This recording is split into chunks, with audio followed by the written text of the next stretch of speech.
Good morning! Today is our day 2 here in Taiwan. Time check guys, 10:30 a.m. And pupunta muna kami sa my warm days to eat some breakfast guys. Actually kahapon dun tayo nag-breakfast but now babalikan namin kasi gusto ko i-try yung ibang food nila. Still kasali pa din ito sa free voucher ng Meander 1948 guys. Although magdadagdag tayo pero masarap dito guys. Ito yung menu nila guys. Oh. Lalagay ko na lang yung picture.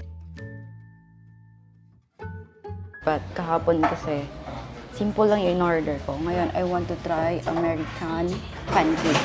Tapos magkakape tayo. Meron tayong 85 NTD guys. And then, ang mangyayari, nagdagdag na lang ako kasi yung total bill namin is 195. So, mga 35 NTD yung nadagdag ko. Ang daming mga locals ang kumakain dito guys.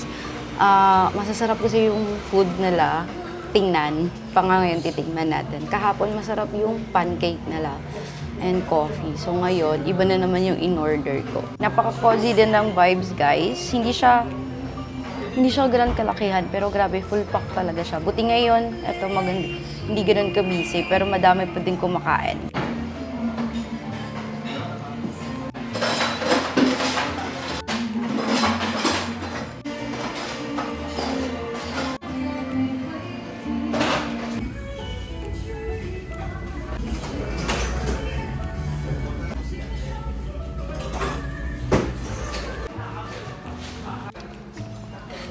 So kahapon in-order ko pancake pero Taiwanese. Iba pala yung pancake dito sa Taiwan. Kasi para siyang parata o roti, ganun. So ngayon yung in-order ko, pancake pa din pero nakalagay na talaga American pancake with bacon and egg. This one guys, 105 NTD yung nabayaran ko dito.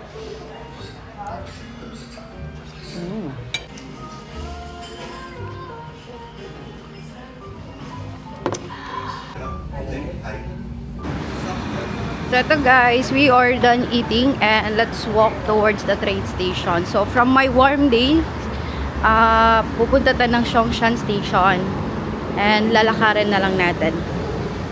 Yan. So mga nasa 800 meters yung lakad. Diyos ko po. Yes po, opo. 800 meters. Tara, let's guys. So, hindi pa ganun kalamig dito sa Taiwan. Ngayon is October 9, 2025. Mainit-init pa guys. Pero buti na lang mainit. Kasi mahirap din kung maulan. This is our way going to the train station. Meron parang malapit na Carrefour guys. So, doon na tayo mamimili ng mga pasalubong essentials pa uwi. Lapit-lapit lang din siya sa amin. Walking distance na lang. And alam nyo, first time namin magstay dito. And I'm loving the vibes, guys. Yung local vibes, hindi ganun katao. Daming mga local shops. Tahimik. Ayan, napaka-relax ng vibes dito, banda. So, kung first time nyo, guys, Ximending, it's okay. As in, okay naman dun talaga sa Ximending. Pero sa case namin, na third time, gusto namin another spot na naman in Taipei. Mas mura pala yung hotel dito guys. Mura hotel and pagkain. Let's go.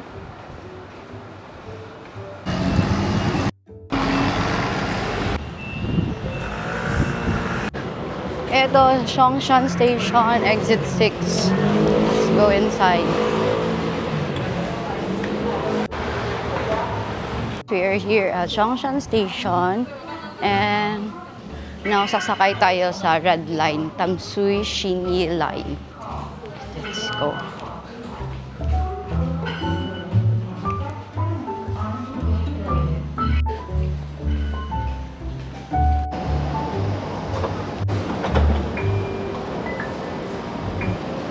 We are here finally at Shantan Station, guys. And alam niyo sa station na to, malapit na lang din ang Shili Night Market. So later, pag pauwi natin, dadaanan natin ang Shili Night Market. For now, since sa Xinjiang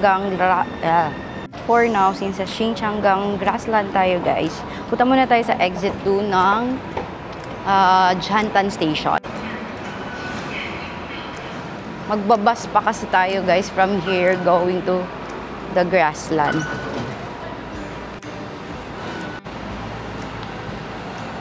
Ayan, may mga bus na, guys, from exit 2. May mga bus na. S15, sasakay tayo dyan. Sana tayo, walang ganong tao.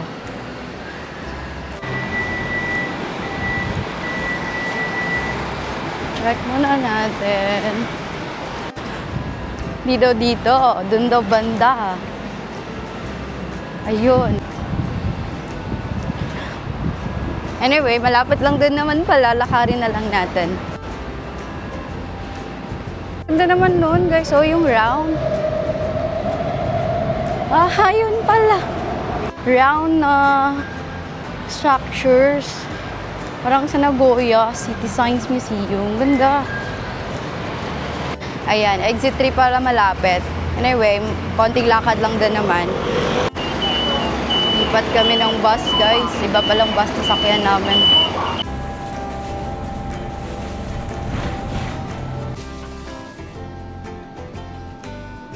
Made it here at Xinjiang Grassland. Ayan, guys, kaloka. Kaloka yung story, guys, on how we get here. Alam nyo, yung nasakyan pala namin ay S15 na may H sa dulo.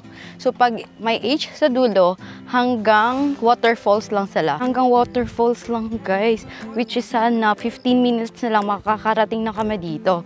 So, ayun, nag-antay kami doon ng matagal. Kasi, nung may dumating na, puno. Tapos, nag-antay na naman kami. Mas madami yung SH compared sa S15 lang talaga. Ang tagal talaga naming nag-antay. And then, tinry kong mag-book ng Uber. Sobrang tagal ko din nakapag-book. Pero, yun na nga. Buti nakapag-book pa din ako ng Uber. Grabe yung adventure namin today. But then, it's finally happening. We are here at Xinjiang Grassland. Long and winding road. Literal. Grabe, guys. DIY lang kasi kami, guys. Late pa umalis sa Taipei. Pero, ayun. Nakarating tayo dito. Kung ayaw niyang ma-hassle, you can book naman this one on Klook. May tour na available. Tapos may partner pa na Bay 2. Ayan. Kami, for the tipid ang mga person, nag-DIY. Kaya naman siya, guys. Sadyang late lang kami nag-start. Maambon pa. Look, grabe. Foggy, guys. Ang foggy. Grabe, grabe. Ang lamig. Foggy. Ito daw yung tinatawag na lang New Zealand ng Taiwan. Kasi tingnan nyo, yung kanyang talaga, parang nasa New Zealand tayo. Grabe yung weather. Napakalamig. Napaka-foggy. Wow. Ang lamig. Ang lamig. Lamig talaga, guys. Ang lamig. 1:18 PM. We finally made it here. So, let's explore, guys. Mag-picture, mag-video. And yeah, let's enjoy. Kasi para masulit natin yung pagpunta natin dito.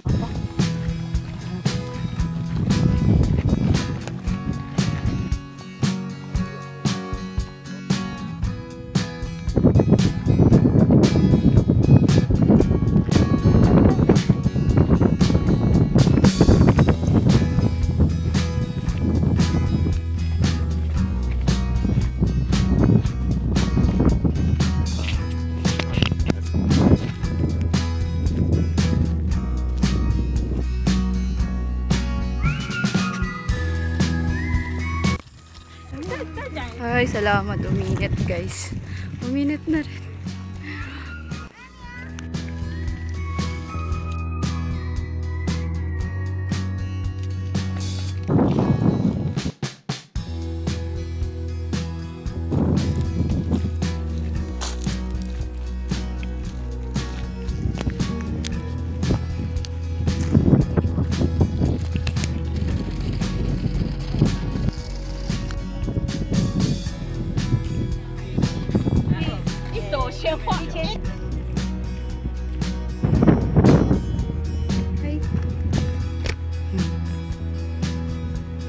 Hello.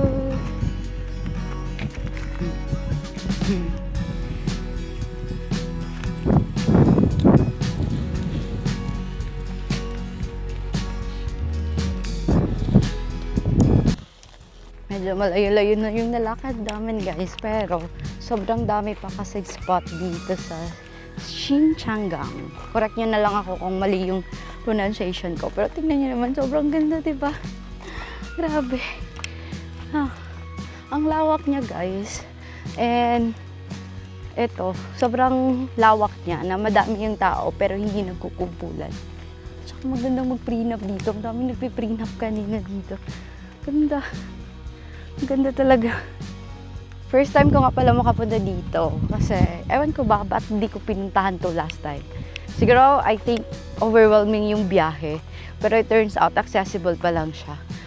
Even kanina, medyo challenging yung nangyari sa amin kasi ayun, nag-stop kami sa may Juansi Waterfalls, which is supposedly dun kami mag-stop talaga sa mismong Xinjiang bus stop. Kaso lang, eto.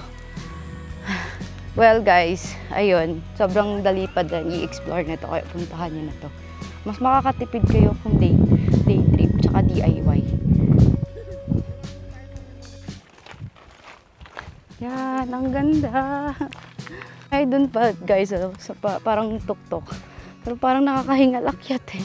Kung napagod kayo guys dito, may upuan naman dito. Yan. Kung gaano kaganda yung nilalakaran namin guys. Hindi mo mararamdaman yung pagod. Tapos, every part, merong mga information gaya na to. Ayan. Yan yung information niya guys. Ito siya. Nandito tayo. Dito kami binaba sa Juansi. Hindi na namin pinuntahan yung waterfall talaga kasi hiking dun guys. Maraming hagdanan. Hindi kami prepared. So dito talaga yung aming trip. Ayan. Tapos ito yung Yangmingshan Farm. Actually, nandito tayo sa may Yangmingshan National Park. And sa mismong National Park pala guys, ang dami niyong pwedeng puntahan. Ito lang muna yung dito tayo ngayon, pero ayan, ang dami pa dito guys. Ito yung map of Yangmingshan National Park. Sobrang lawak niya. Ito yung parang may thermal valley. Pwede nyo ding lakaran from here kung gusto nyo mag-Juansi Waterfall. Pero andito tayo sa Xinjiang, Lingtuyan. Ayan yan guys, maraming mga ganyan na makikita nyo dito. Mga direction kung pupunta kayo ng Mount Shugao.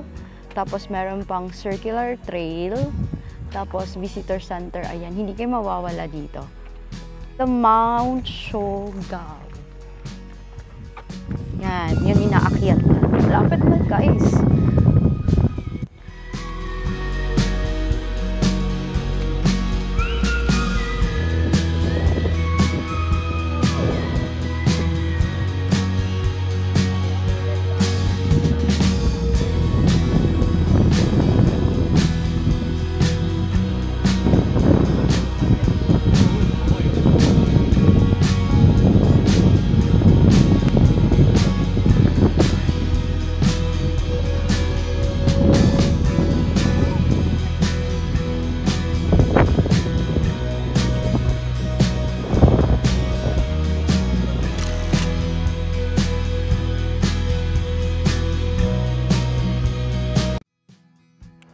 Time check guys. Tapos pala tayo pa uwi. And yan yung S15 bus guys. Oh. Yan. Lang, pipila tayo. Mahaba yung pila guys. Kaya before you explore Xinjiang ba? Hirapan talaga. Grassland na lang gamitin natin, guys. Before you explore, check nyo muna yung bus departure, guys. Kasi every 20 minutes yung biyahe ng bus. So, madaming sasakay. So, mahaba yung pila. Pag hindi ka nakasakay sa bus na yun na dumating, another 20 minutes na naman of waiting. We are back here sa binabaan natin kanina, ang visitor center. Ayan. Nag-scan lang kami ng QR code for the map. And then, sa labas lang na to, may toilet, may maliit na cafe, and dito na yung pila for the bus. Tingnan nyo yung pila ng bus. Medyo mahaba. So, for sure, hindi tayo makakasakay dyan for the next bus na tayo, which is mga 20 minutes na naman from now. Back. Ayan guys, siksikan. Hindi ko kaya yan guys kasi kanina parang bituka yung daanan. So, antayin natin yung next bus departure. Yung next bus departure ay 3:03 PM. Time check 2:32. Yan, so mag-wait na lang tayo. Yan.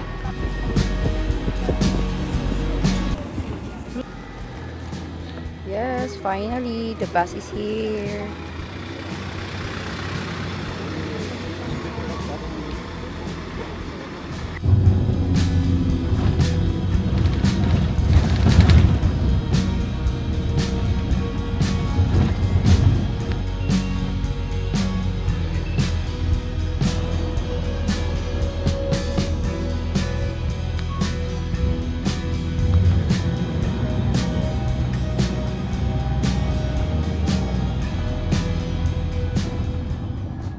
Back here sa may Jantan Station, guys. So, from here, pupunta muna kami sa isang cafe para mag-chill. Tapos, let's see kung anong next gawin natin, guys. Alam mo ba dito sa Jantan Station, malapit na lang din yung Shili Night Market. Kasi sa Shili Night Market tayo magdi-dinner ngayon. Diba, bongga? So, worth it naman yung punta namin sa Xingchanggang Grassland, guys. And actually, madami pa sanang spots around the area na pwede nyong pasyalan. But soon, babalikan natin, guys. For this travel, para chill lang talaga, ano muna tayo? Xingchanggang Grassland muna tayo. And sayang, yung Bay 2. Pero since nakapunta na kami ng Bay 2, ayan, nag-skip na lang kami. And dito na lang kami sa May Jantan Station mag-explore. Yan. By the way, next natin pupuntahan ay yung Aki Matcha Bar. Malapit lang siya dito, guys. Mga 10 minutes na lakad, 10 to 14 minutes na lakad from Jantan MRT Station, guys. Lakarin na lang natin. Magmamatcha tayo. Let's go! Pupunta kayo dito. Lalakad talaga, guys. As in, ha? Mga 14 minutes na lakaran. So, either you take Uber or taxi or maglakad kayo dito. Ayan. So, I guess pag pabalik sa station, guys, magta-taxi na kami. Masakit sa paa. Pero syempre, gusto nating matry ang matcha dito sa Taiwan, kaya go tayo. Made it! Aki Matcha Bar.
na perfect guys kasi naka-relax kami dito. Tsaka ang sarap ng matcha nila. Yung kinain ko, hindi ko alam ano yun, pero ang sarap talaga niya. And then, yung ano din, yung drinks, ubos na sa akin.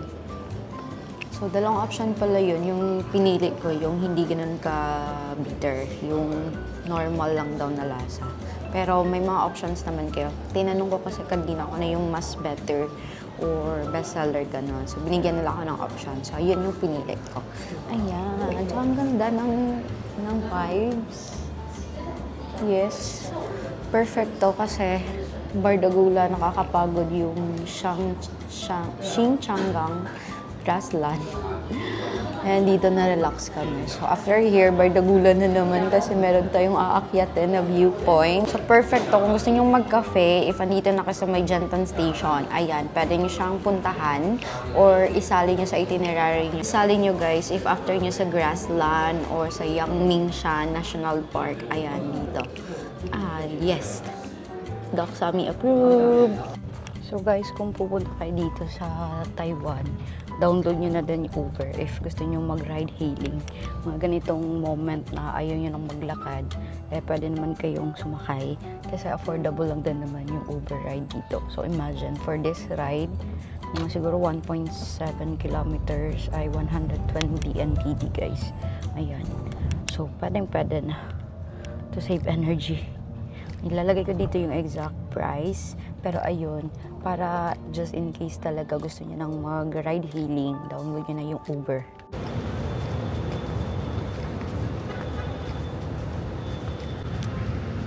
Time check guys, 5:05 p.m. And eto, pupuntahan na natin ang Jiangtanshan Scenic Trail. Pinakamalapit nyo guys ay tawag dito Jantan Station. Tapos may lalakarin konti. Ayan na. Yan yung aakyatin guys. Hagdanan.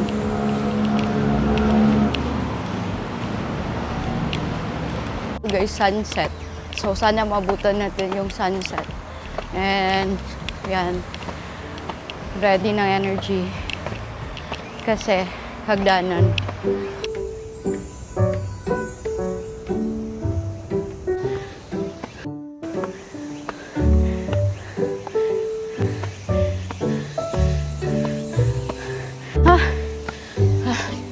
Hindi na ready for this one.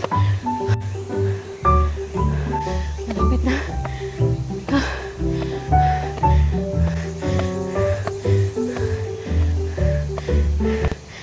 Grabe yung hingal ko. Pero konting na lang talaga. Kasi may isa pang observatory. Nakitang-kita yung Jantan Station.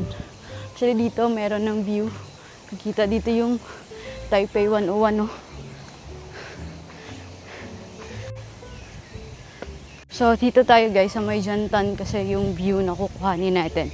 Pero from here meron na ding view na makikita ang tawag dito Taipei 101. Finally, naabutan natin.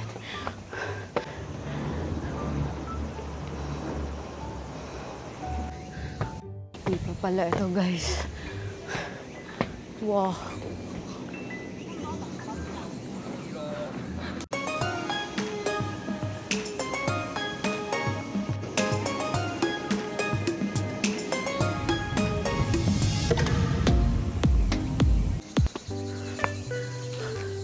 Ito na guys. Ito na talaga. Kaso wala ng sunset. Kasi maambon. Oh,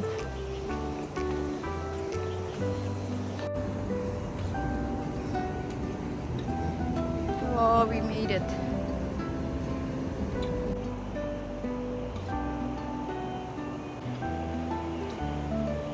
Hey guys, hindi ito yung Breeze platform. This is the North Eye platform, ganon. Tinatamad na akong hanapin yun, pero actually, okay na to for me. To have a good view of Jantan. Yan. Sobrang ganda. May mas magandang spot pa dito, guys. Pero baka mas lalayo kami. Kaya tingnan nyo dito na side. Ayan, parang uulan na.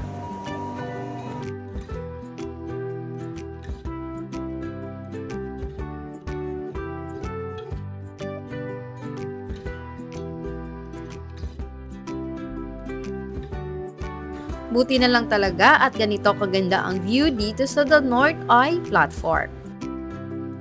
Worth it naman talaga yung pagod namin paakyat dito. Hindi nga kami prepared kasi hindi ko naman in-expect na ganito pala kahaba yung lalakarin, pero kung gusto nyong pumunta dito, don't forget to wear comfy shoes and damit and magbaon ng water kasi walang shop sa taas. Best time talaga to visit here ay sunset para makita nyo ang sunset view at night view ng Taiwan. Since madilim na nga at may mga ibang part na madilim na, we decided na bumaba na lang. But don't worry, safe naman dito sa Jiantanshan Trail. Guys, we are back here at Jiantan Station. Pero pupuntahan muna natin ang Shili Night Market since sobrang lapit na lang niya dito. And doon na tayo kakain ng dinner. Let's go!